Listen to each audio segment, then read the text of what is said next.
দর্শক এই মুহূর্তে দেখছেন যে শান্তির প্রতীক পায়রা বের হয়ে আসছে এই বাংলাদেশের মর্যাদার প্রতীক জাতীয় সংসদ ভবনের সামনে থেকে।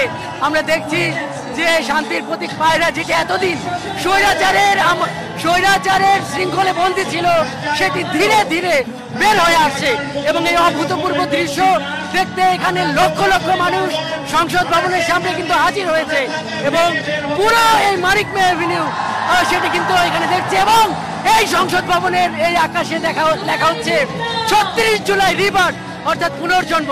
এই পুনর্জন্ম হলো বাংলাদেশের পুনর্জন্ম।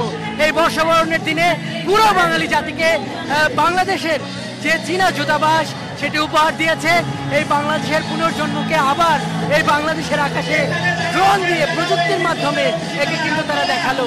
আমরা দ্বিতীয় দৃশ্য দেখার অপেক্ষায় আছি।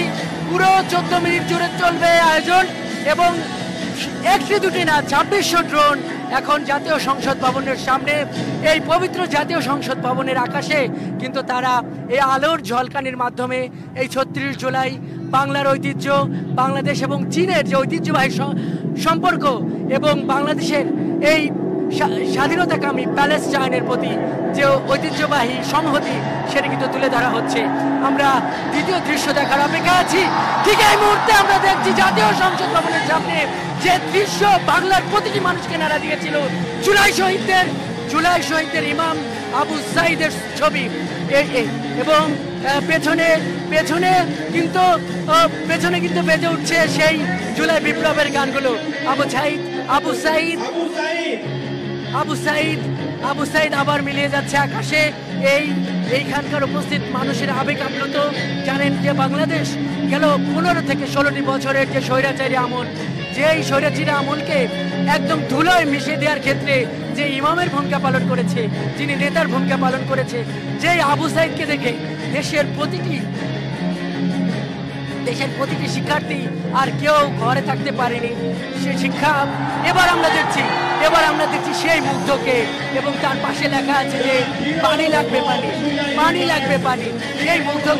সেই মুগ্ধকে আবার আরো একবার দেখছে এই বাংলার মানুষ, দেখছে বর্ষবরণের দিনে।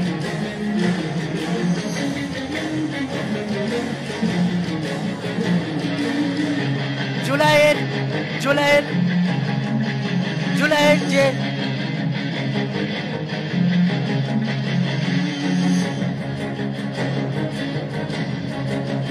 পেছনে জুলাইয়ের সুর পরিচালিত হচ্ছে, যে সুরগুলো যে বিদ্রোহের কবি নজরুলের যে সুর প্রতিটি ছাত্র জনতার মনে আগুনের স্ফুলিঙ্গ তৈরি করেছিল, দ্রোহের আগুন জ্বলেছিল, সেই মিউজিক কিন্তু তৈরি হচ্ছে। আমরা এইমাত্র দেখলাম নারী জাগরণের প্রতীক। এই জুলাই আন্দোলনের নেতৃত্ব দিয়েছিল নারীরা। এখানে কিন্তু বেজে উঠছে আকাশের মতো বাধাহীন মরু সঞ্চার বেদুইন। এই এক অভূতপূর্ব দৃশ্যের সাক্ষী হচ্ছে এই জাতীয় সংসদ ভবন এবং এর সাক্ষী হচ্ছে লক্ষ মানুষ। আজ এই বাংলাদেশ, এই জাতীয় সংসদ ভবন, এই মানিক মে এভিনিউ নতুন এক ক্ষণের সেই আবার তার জুলাইয়ের একটা খণ্ড রচনা হচ্ছে। জুলাইয়ের যে ঐতিহাসিক চরিত্রগুলো মানুষকে একটি স্বাধীনতা এনেছিল, বাংলাদেশের পুনর্জন্ম ঘটিয়েছিল, সেই দৃশ্যগুলো আবার মানুষের সামনে কিন্তু এখানে আবার চিত্রিত হচ্ছে এবং মানুষ কিন্তু যার পরনায় মানুষ আবেগ আপ্লুত এবং তারা এই আনন্দের দিনে তারা তাদের শহীদদের দেখে, তারা যারা এই জুলাইকে সফল করার ক্ষেত্রে জীবন দান করেছে, যারা ভূমিকা রেখেছে, তাদের দেখে কিন্তু আবার আপ্লুত। এখন আমরা দেখতে পাচ্ছি সুজনকে, সেই রিক্সাওয়ালা সুজন, যেই সুজনের স্যালুট ছাত্র জনতাকে অনেক উৎসাহিত করেছিল, সেই সুজনকে এখন আমরা দেখছি এবং এরপর আমরা কাকে দেখবো সেই দৃশ্যের জন্য কিন্তু আমরা অপেক্ষায় আছি।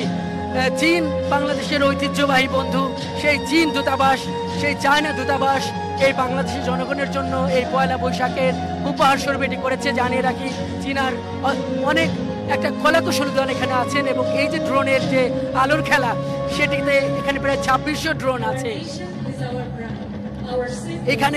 এইখানে কিন্তু বাংলাদেশকে তুলে ধরা হচ্ছে, বাংলাদেশের ঐতিহ্য, সেই শাপলা ফুলকে তুলে ধরা হয়েছে, পদ্মকে তুলে ধরা হয়েছে এবং উড়ন্ত দোয়েলকে কিন্তু এখানে ফুটিয়ে তোলা হয়েছে।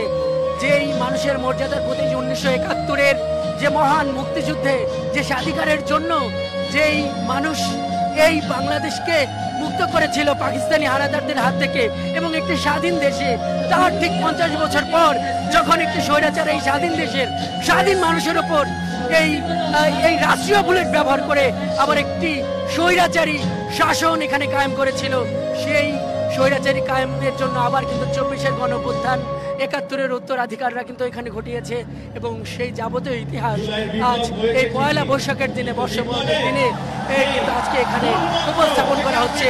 1971 ভেসে উঠেছে এই মহান জাতীয় সংসদের সামনে এবং এখানে কিন্তু স্পষ্টভাবে আছে 1971-এর উত্তরাধিকার 2024, 1971-এর সংগ্রামের ধারাবাহিকতা 2024 এবং 1971 এবং 2024 যে একই ধারাবাহিকতা। এই 1971 শিখিয়েছে যে স্বৈরাচার বাংলাদেশের মাটিতে কখনো থাকবে না, স্বৈরাচার বিদায় নিয়েছে এবং ভবিষ্যতেও আর কেউ স্বৈরাচার হতে পারবে না। এই যাবতীয় দৃশ্য এখানে লাখ লাখ মানুষ দেখছে, উন্মুখ হয়ে দেখছে। আবার আমরা দেখছি সেই আবু সাইদকে যে আবু সাইদ এই জুলাই আন্দোলনের প্রতীক, সেই আবু সাইদ 2024-এর এই গণঅভ্যুত্থানের সামনে দাঁড়িয়ে এখানে জাতীয় পতাকা হাতে দাঁড়িয়ে গেছে। দর্শক, আমরা যুক্ত হয়েছি মানিক মে এভিনিউতে টেলিভিশনের পর্দায়। আপনারা যে আলোর খেলা দেখছেন এটি মূলত এই পয়লা বৈশাখের আয়োজন, সংস্কৃতি মন্ত্রণালয়ের আয়োজন, সরকারের আয়োজন। আজকের এই বর্ষবরণ এই এখানে মানিক মে এভিনিউতে আয়োজন শুরু হয়েছে, দুপুর থেকেই গান হয়েছে, সুর হয়েছে এবং নানান এই কনসার্টের মধ্যে এই জুলাইয়ের এই উপহার, এই যে চিত্র আঁকা, এটি সরকারের বিশেষ আয়োজনের মধ্যে ছিল। এটি আগে থেকেই একটি ঘোষণা ছিল, সেই ঘোষণার কিন্তু বাস্তবায়ন এখন আমরা দেখছি এবং আমরা দেখছি যে এই জাতীয় সংসদ ভবনের সামনে এই বাংলাদেশের মর্যাদার প্রতীক। এবার আমরা দেখছি নিপীড়িত ফিলিস্তিনের প্রতি বাংলাদেশের সমর্থনের চিত্র।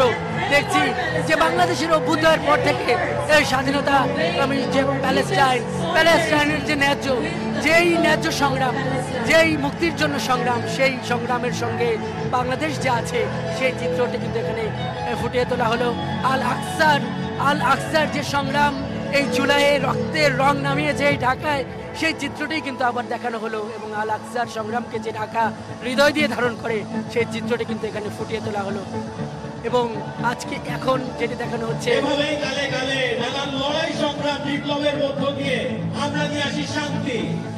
এবং আমরা দেখছি সেই জুলাইয়ের ইমাম শান্তির দূত আবু সাইদকে আবার আমরা দেখছি এবং এর মাধ্যমে কিন্তু সম্ভবত এই ড্রোন শুটি শেষ হতে চলেছে।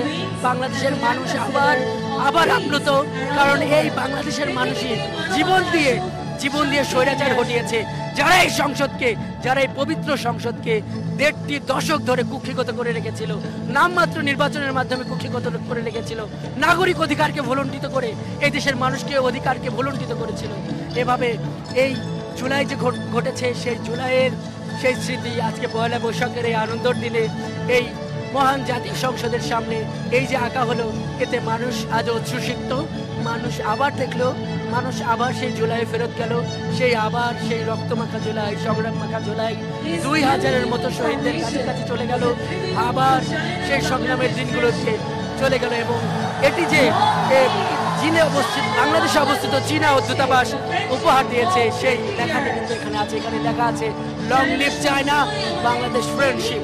এবং এই বাংলাদেশের পাশে যে এই অকৃত্রিম বন্ধু চীন আছে, এই দৃশ্যটা কিন্তু আবারও এখানে ফুটিয়ে তোলা হলো। এবং এই আনন্দের মধ্যে এই জুলাইয়ের যে আবেগ, সেটি আবার মানুষের মনে জাগ্রত হলো এবং এর মাধ্যমে কিন্তু এই ড্রোন শুটি হয়তো শেষ হতে শুরু করেছে। আমরা এটি দেখলাম যে এখানে লাখ লাখ মানুষ এই মানিক মে এভিনিউতে দাঁড়িয়ে গেছে এই ড্রোন শুটি দেখার জন্য এবং তারা নির্লিপ্ত চোখে তারা এই অপলক দৃষ্টিতে তারা কিন্তু এই পবিত্র সংসদ ভবনের সামনে নতুন বাংলাদেশের পুনর্জন্মের, জুলাইয়ের সংগ্রামের, 1971-এর গণমানুষের সংগ্রামের, 1971-এর পর 2024-এর এই ছাত্র জনতার সংগ্রামকে আবার কিন্তু চালিয়ে নিল এবং এর মাধ্যমে এই ড্রোন শুটি শেষ হতে শুরু করেছে এবং এবং এর এখন যেটি এখানে দেখা যাচ্ছে যে শুভ নববর্ষ লেখা উঠেছে এবং এভাবেই এখান থেকে এই শিক্ষাটাই এখানকার মানুষেরা নিচ্ছে যে জুলাইকে তারা ভুলবে না, যেভাবে ৭১কে এদেশের মানুষ হৃদয় দিয়ে ধারণ করে এবং ৭১-এর শহীদদের যেভাবে এদেশের মানুষ কোনো সময়ের জন্য কোনো উপলক্ষে কোনো আয়োজনে যেভাবে মানুষ ভুলে যায় না, সেভাবে এই বাংলাদেশের পুনর্জন্ম ১৯৭১-এর যে পুনর্জন্ম ২০২৪ সেইখানে আবার